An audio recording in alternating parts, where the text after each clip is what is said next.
जय हिंद प्यारे साथियों। कैसे हो आप सब? बिल्कुल मस्त होंगे, स्वस्थ होंगे और अपनी लाइफ में बहुत ज़बरदस्त तरीके से व्यस्त होंगे।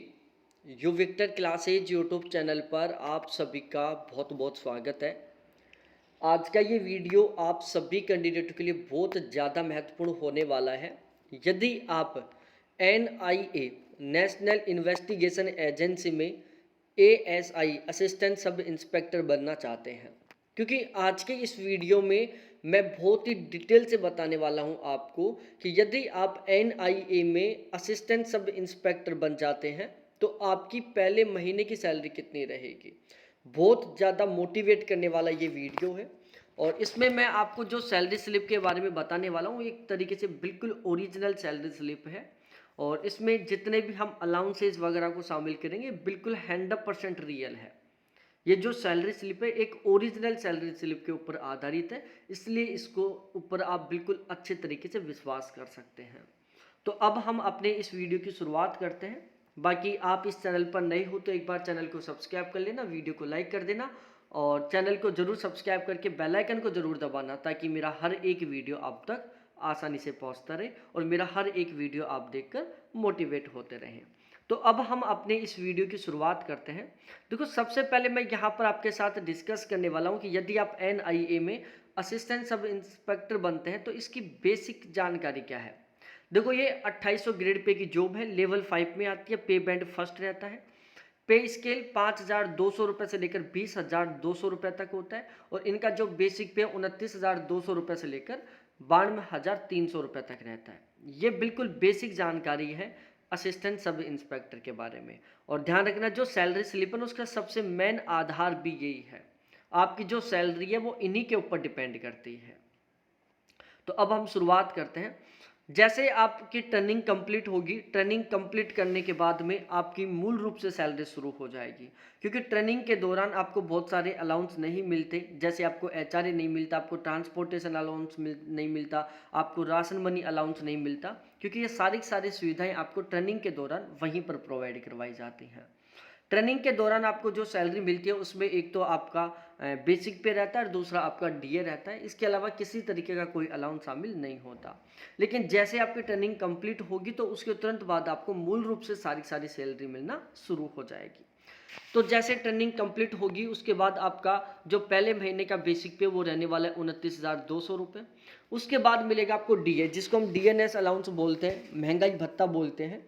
ये डिपेंड करता है सेंट्रल गवर्नमेंट के ऊपर, जो कि फिलहाल में 50% है, लेकिन अब इसको 50% से बढ़ाकर 53% करने का पूरा चांस है। और हो सकता है कि अब कुछ ही दिनों में ये 53% हो जाए, लेकिन फिलहाल में ये 50% है। तो यदि 50% के अकॉर्डिंग मैं कैलकुलेट करता हूँ तो 29,200 रुपये का 50% होता है 14,600 रुपये। अब इसके अलावा आपको HRA मिलेगा, हाउस रेंट अलाउंस मिलेगा। देखो, हाउस रेंट अलाउंस मूल रूप से डिपेंड करेगा कि आपकी पोस्टिंग कहाँ पर है।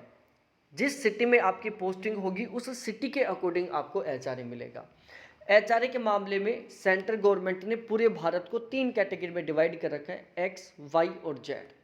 यदि आप भारत की जो सबसे बड़ी सिटी है, यदि आपकी पोस्टिंग वहाँ पर रहती है तो आपको 30% HRA मिलेगा। यदि आपकी पोस्टिंग भारत के जो सबसे छोटे, मतलब एक तरीके से मैं कह सकता हूँ गांव या जो सबसे छोटे ज़िले हैं, यदि आपकी पोस्टिंग उनमें रहती है तो आपको 10% HRA मिलेगा और बाकी सभी जो बीच के ज़िले हैं उनमें आपको 20% HRA मिलेगा। लेकिन जब आप NIA के थ्रू ASI बनते हो तो आपको या तो 30% HRA मिलेगा या 20% HRA मिलेगा, आपको कभी भी 10% HRA नहीं मिलेगा। तो यहाँ पर मैं 30% के अकॉर्डिंग कैलकुलेट कर रहा हूँ, जो कि बन रहा है आपका 8,760 रुपये। ट्रांसपोर्टेशन अलाउंस के आपको 3,600 रुपये मिलेंगे। राशन मनी अलाउंस का आपको 3,839 रुपये मिलेगा। इसके अलावा और भी आपको छोटे छोटे कई अलाउंस मिलेंगे जो लगभग 400 रुपये के आसपास के होंगे। तो इन सभी को मिलाकर आपकी पहले महीने की ग्रोस सैलरी तैयार होगी। अब इसमें कुछ कटौतियाँ होंगी, जैसे NPS के कटेंगे। अब देखो, NPS का सिस्टम क्या होता है, जिस दिन आपकी ज्वाइनिंग होगी उसी दिन गवर्नमेंट के द्वारा आपका एक NPS अकाउंट खोला जाएगा। आपके बेसिक पे और DA दोनों का 10% आपकी ग्रोस सैलरी में से काट कर आपके एनपीएस अकाउंट में ट्रांसफ़र कर दिया जाएगा। साथ ही साथ आपके बेसिक पे और डीए दोनों का लगभग 14% जितना अमाउंट गवर्नमेंट अपनी खुद की तरफ से आपके उस एनपीएस अकाउंट में ट्रांसफ़र करेगी। तो ओवरऑल हर महीने आपके एनपीएस अकाउंट में लगभग 24% अमाउंट आएगा और उसके ऊपर उसी दिन से ब्याज मिलना शुरू हो जाएगा लगभग 10-12% के अकॉर्डिंग। और जब आप रिटायरमेंट लेके आओगे तो विद इंटरेस्ट के साथ ये आपको एक साथ मिल जाएगा।